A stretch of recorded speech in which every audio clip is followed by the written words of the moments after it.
Cooperation Treaty one step closer to ratification. And as pressure builds on Iran to comply with UN regulations, the threat of sanctions looms large over the event. Well, one man who's met the Iranian president just last month to discuss nuclear disarmament is Indonesia's Foreign Minister, Marty Natalegawa. He joins me now from the United Nations in New York, Foreign Minister. So, what do you think Iran's position is on its nuclear ambitions? What's your take? Well, I mean, the president has spoken. President Ahmadinejad delivered his statement earlier today.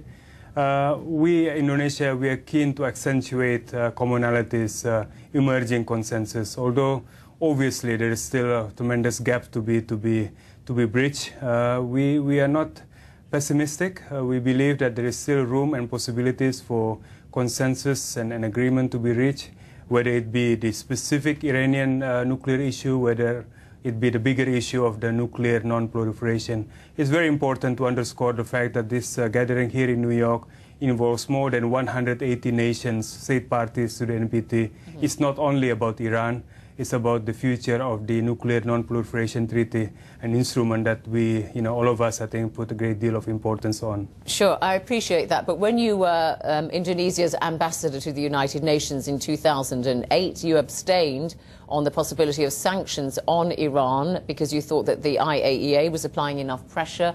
Subsequently, we saw the Security Council impose sanctions. Do you think Indonesia is perhaps a little bit of a soft touch when it comes to Iran? No, actually, on the contrary, I think the fact that over the past year, even the United States administration, the new U.S. administration, has pursued a more communicative and engagement approach proves the fact that our position then in 2008, that accentuate communication, is one well worth trying and presenting. But clearly, nowadays, the ball is very much in Iran's court in terms of making best use of this window of opportunity to try to get the issue moving forward. Yeah, we think there's a lot of trust deficit prevalent here on both sides. We need to be engaging in more communications to ensure that this kind of issue can be resolved in a good way. Certainly, Indonesia wants to see dialogue and communication be placed at the forefront. Okay, well, we know, of course, that the United States, along with Russia, wants to really tackle this issue of nuclear non-proliferation globally. What can Indonesia bring to the table? Well, the importance of the three pillars is not only about non-proliferation, it's certainly also about disarmament, nuclear disarmament. It's also about the right of states to develop peacefully, for peaceful purposes, nuclear energy. And these three pillars must be pursued in a coherent way, in a balanced way.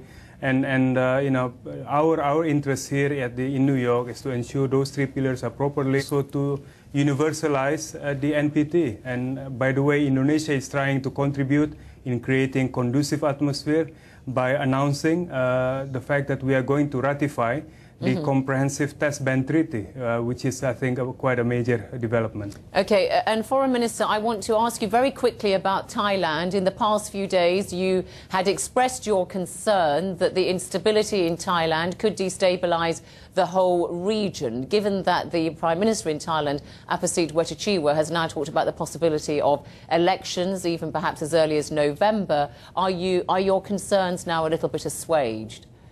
Well, we've been having a very good communication with the Thai government on this issue, a national issue, but with regional ramifications. We hope the announcement of the elections will serve to sort of decompress the very tense situation there, and hopefully we can have enough stability, enough conducive atmosphere for the elections to be held in a good way. Okay, Marty Natalegawa, the Foreign Minister of Indonesia, thank you so much for talking to us live from New York. Thank you.